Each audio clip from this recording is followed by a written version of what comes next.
Curaçao scored against Germany. Germany, four-time world champions, the giants of European football, and the smallest nation by population ever to qualify for a World Cup, had just equalized 1-1 in Houston, with a stadium full of disbelieving noise around them. One of the great World Cup upsets was live, happening in real time, the kind of moment that makes this tournament worth everything. And then the referee blew his whistle, not for a foul, not for a goal, for a hydration break. 3 minutes, both teams separated. The players stood around, drank water, took tactical instructions, and when the break ended, something had changed. The moment, that extraordinary, once-in-a-generation underdog moment, was gone. Curaçao never found it again. Germany scored twice before halftime. The final score was 7-1. "I actually felt sorry for them," former England striker Alan Shearer said afterward. "They scored, and then it was maybe 30 seconds after that it stopped, so it killed their momentum completely." 30 seconds after scoring the goal of their lives, Curaçao had their momentum killed by a water break. And today, at a press conference in Miami, Marcelo Bielsa, one of the most respected and most intellectual football minds on the planet, stood up and told the world exactly what he thought about what FIFA has done to this tournament. The coaches are revolting, and what they're saying goes straight to the heart of what football is. Stay with us, because the story of these hydration breaks, told in full, is one of the most consequential debates this World Cup has ever produced. Marcelo Bielsa is 69 years old. He has been managing football teams for more than a decade.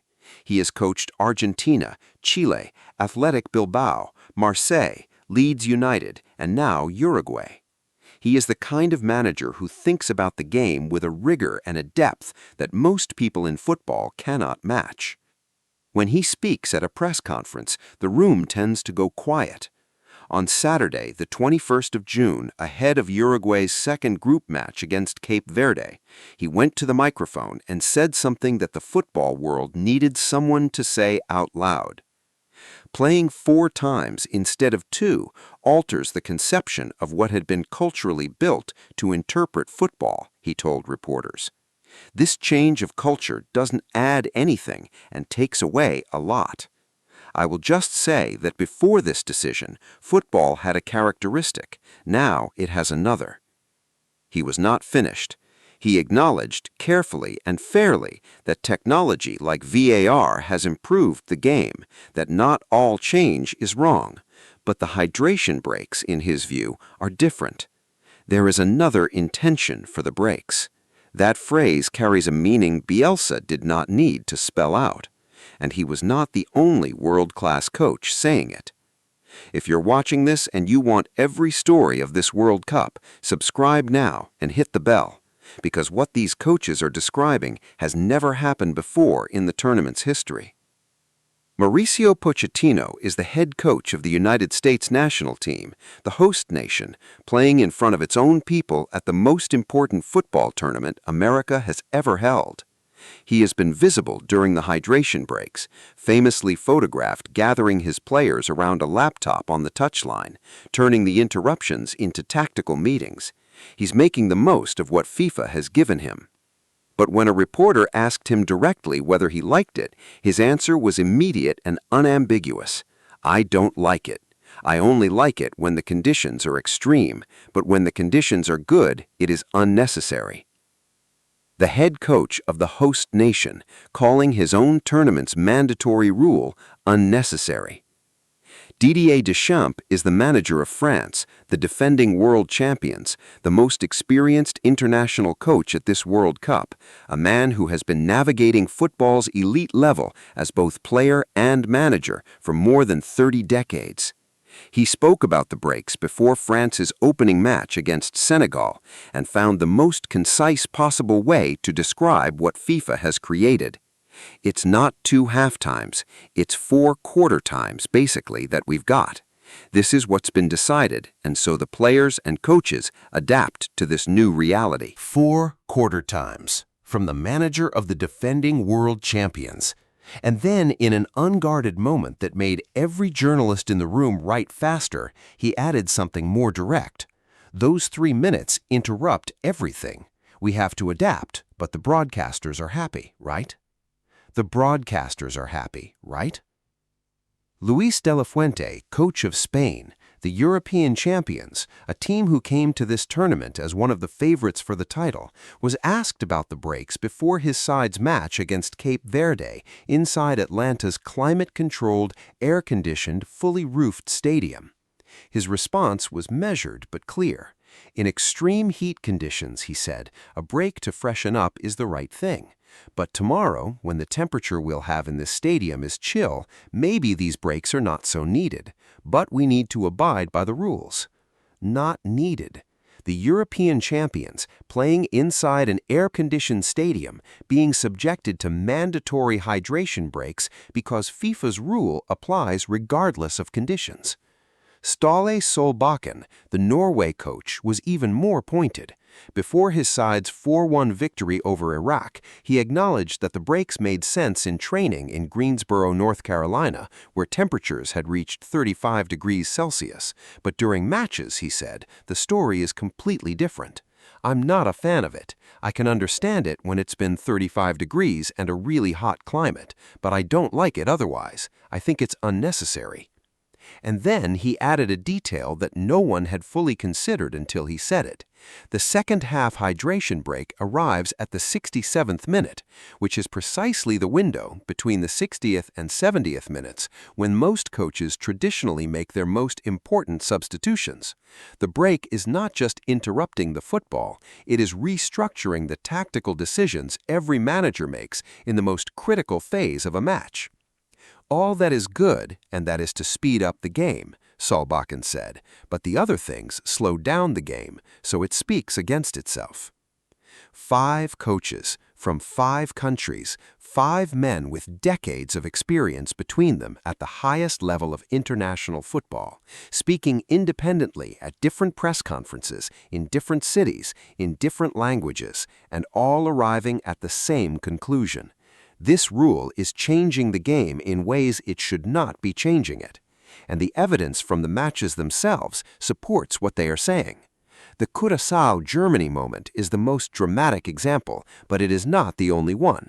Reporters across the host cities have noted loud booing from fans in the stadium when hydration breaks whistles blow, regardless of the conditions, because the crowd feels the moment they were in being taken away from them.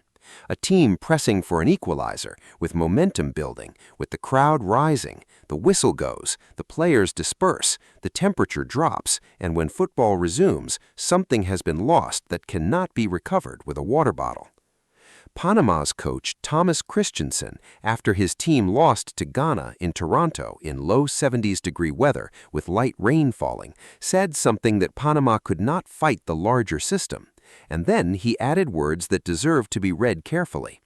The weather conditions, it was not hot, but we have to accept that everything advertised on television is what is paying for all these things, and we have to agree on that. The weather conditions were not hot, but the break still came, and everything advertised on television is what is paying for all these things. A losing coach sitting at a press conference explaining the commercial logic of a rule that stopped his team in cold, rainy weather in Toronto. The media analysts watching this tournament have been equally direct about what they believe happens next. Sports television executives speaking to CBC Sports universally agreed on one thing: the hydration breaks and the commercial revenue they generate are almost certainly here to stay, not just for this World Cup, for future tournaments. FIFA, they said, can now charge more for World Cup broadcasting rights from every network on Earth because it has created guaranteed commercial inventory in the middle of both halves of every single match. 6 minutes per game, 104 games, 624 minutes of in-game advertising time that did not exist before this tournament began. That is not a welfare initiative. That is a product. And the coaches know it. Deschamps said the broadcasters are happy. Bielsa said there is another intention for the breaks. Christensen said it directly. Everything advertised on television is what is paying for all these things. The remarkable thing about this revolt is where it is coming from. These are not outside commentators, not retired players with grudges, not fan groups writing letters to FIFA. These are the men currently in the dugout, the coaches of the defending world champions, the European champions, the host nation, and some of the tournament's most respected football philosophies. They are the people who have to manage within this rule, who have to adapt their preparation and their tactics and their substitution windows to accommodate something they did not ask for and do not believe in. And they are saying it publicly, at World Cup press conferences, in front of the global media. Because the alternative, staying silent while the game they have devoted their lives to is restructured around commercial schedules, is not something men like Bielsa and Pochettino and Deschamps are willing to accept quietly. The English Football Association has already said it is unlikely that hydration breaks will be in place for the 2028 European Championship, hosted by the United Kingdom and Ireland. That tournament will not be played in summer heat. It will not need mandatory breaks. And the implication of that statement is significant. The breaks that FIFA has implemented for a North American summer tournament may, in the hands of different decision-makers and different governing bodies, not survive beyond the specific context that supposedly created them. But the commercial infrastructure now built around those breaks, the advertising deals, the rights agreements, the revenue streams embedded into every broadcaster's World Cup contract will not disappear when the temperature drops in Manchester or Dublin. The question the football world is now asking is the one Bielsa posed at his press conference in Miami. Before this decision, football had a characteristic. Now it has another. Is the characteristic it now has one that the sport chose, or one that was chosen for it? 5 coaches are telling you the answer, and they are doing it from inside the tournament, with everything to lose by saying it out loud. Uruguay face Cape Verde today. Bielsa's squad needs a win to keep their knockout round ambitions alive. Darwin Núñez, goalless in 14 Uruguay appearances and dropped at halftime against Saudi Arabia, is waiting to see if he gets another chance. The tactical details are real, urgent, and important. But the bigger story, the one that will follow this World Cup into its legacy, is whether the football governing body can hear what 5 of the world's most respected coaches are saying, and whether, the next time someone in FIFA's boardroom talks about a rule that takes away a lot and adds nothing, there is anyone in the room willing to say so. Bielsa said it in Miami, on the day of a World Cup match, in front of the world. The broadcasters he did not need to add are happy.